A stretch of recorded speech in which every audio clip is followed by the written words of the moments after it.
और देखिए, उड़ीसा के बालासोर में हुए ट्रेन हादसे ने सबको झकझोर कर रख दिया है। 3 ट्रेनों के आपस में टकराने से दर्दनाक हादसा हो गया। अचानक दौड़ती ट्रेन के बीच पटरी पर मौत दौड़ गई और सैकड़ों जानें चली गईं। इस रिपोर्ट को आप देखिए। बालासोर रेल हादसे के 36 घंटे के बाद इस समय हम ठीक बहानागा के उसी जगह पर खड़े हैं जहां पर यह भीषण रेल हादसा हुआ था। शाम को 7 बजे के करीब जो ये रेल हादसा हुआ उसने पूरे देश को झकझोर के रख दिया। इस समय ठीक बहानागा के स्टेशन के पास हम मौजूद हैं और रेस्टोरेशन का काम बड़ी तेजी से चल रहा है। प्रधानमंत्री नरेंद्र मोदी ठीक यहां पर पहुंच करके उन्होंने हालात का जायजा किया था और उसके बाद पूरी रिपोर्ट मांगी थी। यहां तक कि तमाम अधिकारियों से बातचीत भी की थी। लेकिन ताजा हालात क्या हैं? ताजा हालात देखिए, दरअसल जो रेस्टोरेशन का काम है वो बहुत ही तेजी गति से चलाया जा रहा है क्योंकि प्रधानमंत्री खुद इसकी पूरी तरीके से मॉनिटरिंग कर रहे हैं।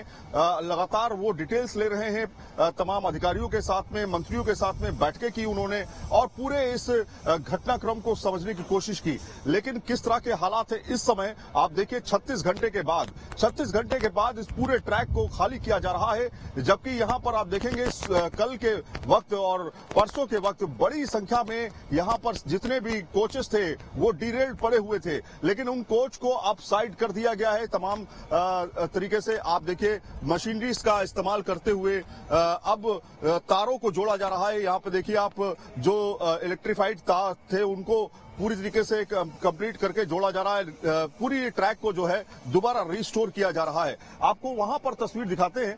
सामने आप तस्वीर देखिए, ये पूरा हिस्सा जो है एक तरह से बीच वाला हिस्सा, खासतौर पे हम तीसरी लाइन की बात करें तो सबसे ज्यादा प्रभावित तीसरी लाइन हुई थी और उस ट्रैक को पूरा तोड़ करके दोबारा उस ट्रैक को बिछाने का काम जो है वो किया जा रहा है। हालांकि इसमें लंबा वक्त लग सकता है, लेकिन यहाँ के अधिकारियों ने जो सीपीआरओ उन्होंने साफ तौर पे कहा कि हम 2 दिन के अंदर ही ये सारा काम कंप्लीट कर देंगे। तो क्या 2 दिन के अंदर ट्रेन चलने लगेगी इस रूट पर? क्योंकि सैकड़ों की संख्या में ट्रेन जो है इस रूट से बाधित है और काफी बिजी रूट माना जाता है। ये हावड़ा से लेकर के बेंगलोर से लेकर तमाम रूट को जो है ये कनेक्ट करता है और यही जगहों पर मूवमेंट होता है ट्रेनों का, चाहे वो मालगाड़ियां हो, चाहे वो पैसेंजर व्हीकल्स हो, पैसेंजर्स ट्रेन हो, तमाम तरह से यहां से मूवमेंट होता है। अभी तक जो कारण का पता चला है, जो थ्योरी चल रही है वो यही कि जो मालगाड़ी थी उसको पीछे जो है कोरोमंडल ने हिट किया पीछे से।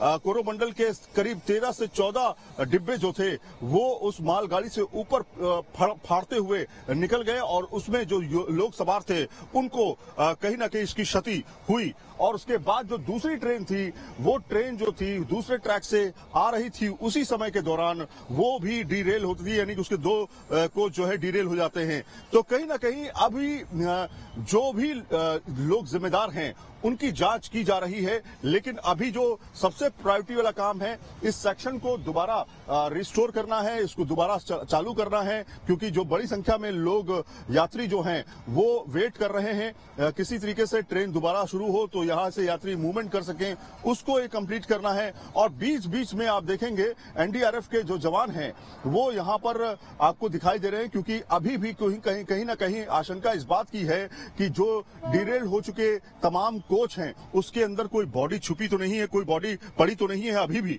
क्योंकि आप देखिए क्रश हो चुकी है पूरी तरीके से कोच आपस में, उसमें से ढूंढ पाना बहुत मुश्किल भरा काम है। कल जिस तरह से हमने देखा इस पूरे हादसे के बाद की जो तस्वीरें थी काफी भयावह थी। कहीं पर हाथ पड़ा हुआ था, कहीं पर पांव पड़ा हुआ था, बॉडी का भी पूरा हिस्सा नहीं मिल रहा था। तो कहीं ना कहीं स्थिति बहुत ही खराब, बहुत ही ज्यादा दयनीय स्थिति थी। अभी ट्रैक पर जाने के लिए रोक दिया गया है चैनल के लोगों को और मीडिया के लोगों को, और ये कहा गया है कि वहां पर स्थिति बहुत खराब है, इसलिए क्योंकि कभी भी तार जो है वो गिर सकते हैं और अगर तार गिरते हैं तो कहीं ना कहीं उसकी चपेट में लोग आ सकते हैं, चोट लग सकती है। इसलिए हमें ऊंचाई का सहारा लेकर के एक जगह से आपको ये तस्वीरें दिखानी पड़ रही हैं। तो आप देखिए करीब 1000 से ज्यादा लेबर जो है वो काम कर रहा है। एनडीआरएफ, ओडीआरएफ और डिजास्टर मैनेजमेंट की टीम जो है वो 24 घंटे काम करके ट्रैक से तमाम जो डिरेल्ड कोचेस थे उनको साइड कर दिया गया है। लेकिन ये भयावह तस्वीरें जो हैं अभी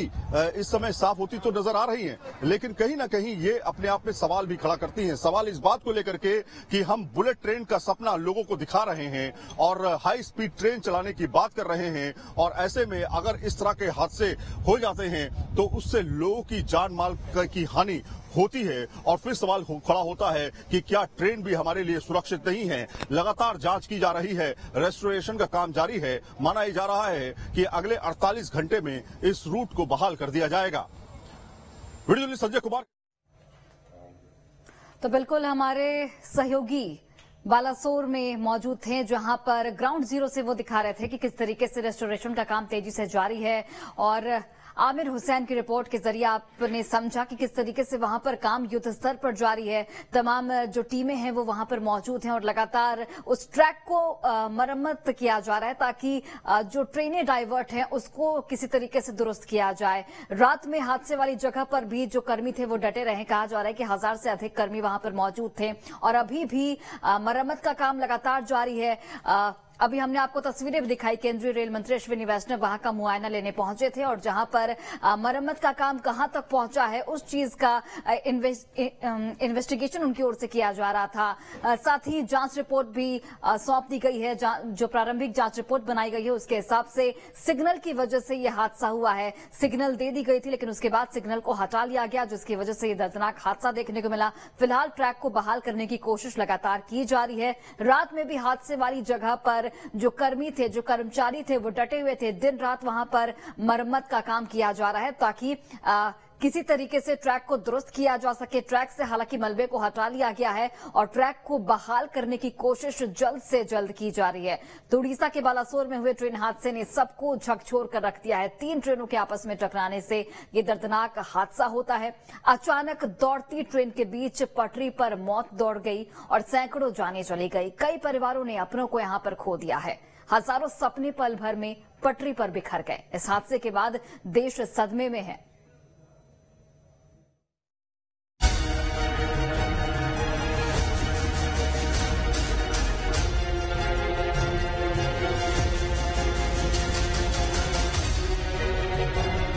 दिल दहला देने वाली इन तस्वीरों को देखकर आप अंदाजा लगा सकते हैं कि हादसा कितना भयानक था। लोहे के भारी भरकम ट्रेन के डिब्बे माचिस की डिब्बी की तरह बिखरे पड़े हैं। 3 ट्रेनों की इस टक्कर का भयानक मंजर दर्दनाक हादसे की गवाही दे रहा है। ओडिशा के बालासोर में हुए इस हादसे में सैकड़ों लोग काल के काल में समा गए हैं। वहीं हजारों लोग घायल बताए जा रहे हैं। इस हादसे के बाद चारों ओर चीख पुकार मच गई है। जब हादसा हुआ तो कई लोग ऐसे थे जिनकी सांसें चल रही थी, लेकिन उनको बचाने की जद्दोजहद करनी पड़ी। कोच के अंदर की तस्वीरों को देखकर हर कोई सन्न रह गया। ओडिशा में बालासोर के पास जिस तरह से 3 ट्रेनों के बीच टक्कर हुई, एक तरफ कोरोमंडल एक्सप्रेस तो बीच में थी एक मालगाड़ी, तो दूसरी और थी डाउन यशवंतपुरा। ये आप देख सकते हैं कि किस तरह से सामान बिखरे पड़े हैं। और ये जो कोच का बाहरी हिस्सा है जो लोहे का माना जाता है, ये बाहरी हिस्सा पूरी तरह से कट चुका है और अंदर से साजो सामान बाहर आ चुका था। यानी आप समझ सकते हैं कि कितने जोरों का एक इम्पैक्ट रहा है। और इस इम्पैक्ट जोन पर हम इस समय मौजूद हैं और चारों ओर अलग अलग समय पे हमारे सामने कई शवों को बाहर निकाला गया है। हादसे के बाद रेल मंत्री और देश के प्रधानमंत्री नरेंद्र मोदी ने भी घटना स्थल का दौरा किया है और पीड़ित परिवारों से मुलाकात कर संवेदना व्यक्त की है। सरकार के लिए ये घटना अत्यंत गंभीर है। हर प्रकार की जांच के निर्देश दिए गए हैं।